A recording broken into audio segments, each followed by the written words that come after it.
Привет! В полку бюджетных фитнес-часов и браслетов прибыло Hilo LS01. Очередная китайская поделка в стиле Apple Watch или топ за свои деньги, который прям обязательно стоит купить.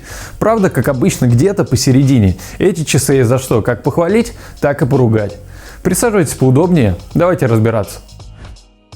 Hilo уже достаточно известная фирма, в основном завоевавшая армию поклонников с помощью своих первых ТВС-наушников Hilo GT1.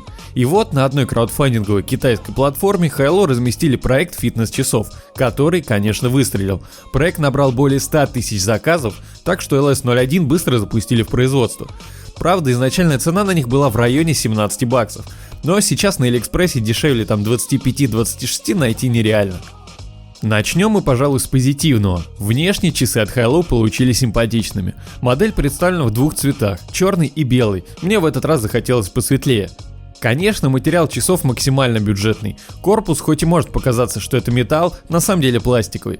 Ремешок из грубоватого силикона, но к нему претензий особо нет. Он не марки, и за 1,5 недели фактически нет следов использования, и это на белом-то цвете. Ширина ремешка 18 мм, но и так как крепление у него стандартные, шпильки быстросъемные, ремешок можно заменить на любой другой. Ссылку на ремешки оставлю в описании. Часы получились легкие, всего 34 грамма, и органично смотрятся как на мужской, так и на женской руке.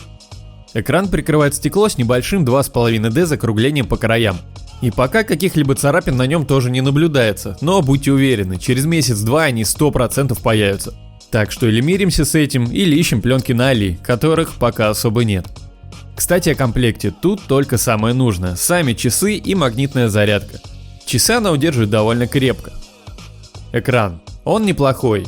Да, здесь поставили не AMOLED, а обычную TFT-панель 1,3 дюйма с разрешением 240 на 240 точек. Из этого вытекает несколько моментов. Первый, он не очень яркий. На солнце информация становится трудно различима, но всмотреться, конечно, можно.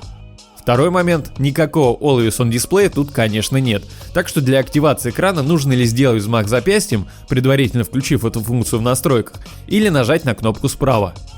Плотность пикселей получилась небольшая, и отдельные пиксели можно заметить, только если сильно смотреться, так незаметно. В целом изображение выглядит неплохо и даже под углами не особо искажаясь. Боковая кнопка, кроме активации и блокировки экрана, выполняет еще и функцию назад при навигации по часам. Она очень тугая, и про случайное нажатие точно можно забыть, потому что нажатие получается только если придерживать корпус часов. На канале уже было несколько дешевых фитнес-часов от Blitzwolf, от компании Havit, и могу сказать, что у Hilo получилось их переплюнуть. В вышеозвученных часах вся навигация происходила с помощью сенсорной кнопки внизу экрана, что не очень удобно.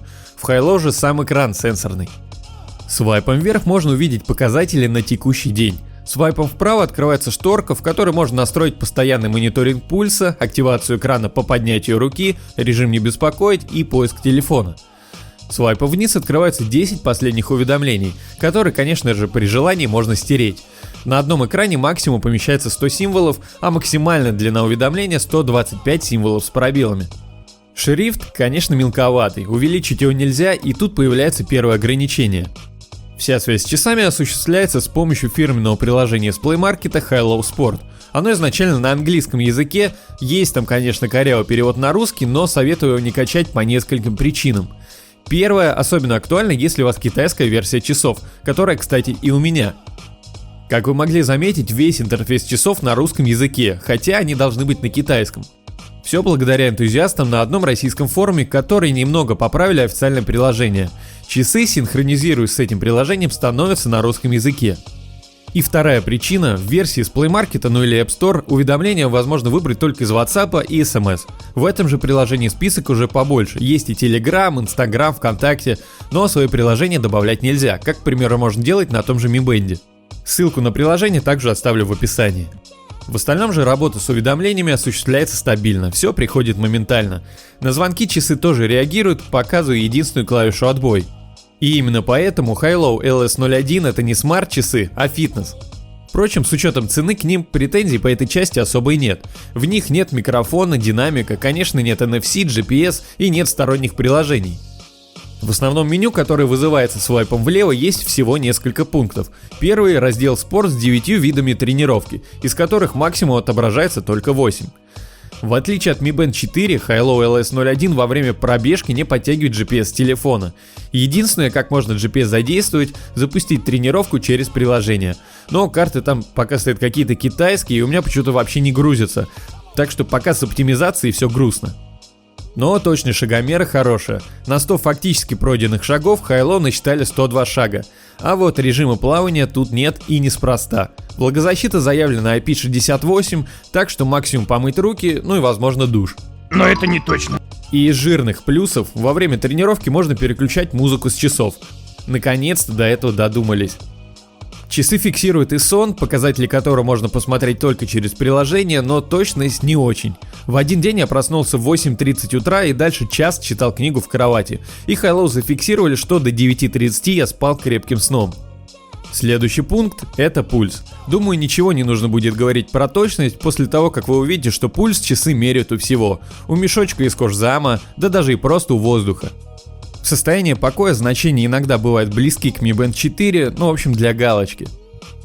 В настройках с часах можно выполнить всего 3 действия. Поменять циферблат, причем выбор всего из 5 и самый нормальный, ну как по мне, как раз основной. И докачивать их ниоткуда нельзя. Можно отрегулировать подсветку всего из 3 уровня, ну и выключить устройство. И знаете, по плавности анимации LS01 показали себя даже лучше, чем MSFit GTS, который стоит раз в 5 с небольшим дороже. Причем почему-то все вертикальные свайпы часы прям очень плавно отрабатывают, а перелистывая между экранами в бок наблюдается небольшое слайд-шоу.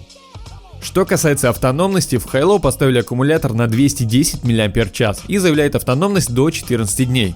Конечно, все зависит от количества уведомлений, синхронизации, включенных функций, но у меня цифры такие. С включенным постоянным мониторингом пульса часы садятся за день на 10-11%. И что удивительно, процентов на 12-13 с выключенным пульсом. В общем, дней 10 максимум, по крайней мере в моем режиме использования, из них можно вытянуть. И знаете, на текущий момент это самые топовые фитнес-часы в таком формате и за эту стоимость. Но по своему функционалу и возможностям до Mi Band 4 часам от Hilo все же очень далеко. В Mi Band можно ставить уведомления на любые приложения. Он показывает прогноз погоды, можно синхронизировать тренировки со Стравой, на него куча сменных циферблатов и даже фонарик можно на телефоне удаленно включать. Если не знаете как, посмотрите видео в подсказке вверху. Из плюсов Hilo LS01 во время тренировки они умеют управлять музыкой, чего не умеет Mi Band 4, ну и физически размер экрана покрупнее, что для некоторых будет плюсом. В остальном пока немного сыроваты, будем надеяться, что со временем допилят. Но опять же, если вам нужны часы именно с таким размером экрана, то альтернатив за эту стоимость пока нет. Получается, часы от Hilo получились топовыми за свои деньги, но конкуренцию с Mi Band 4, по крайней мере пока еще, они не выдерживают. А знаете что? Пожалуй, мы их разыграем.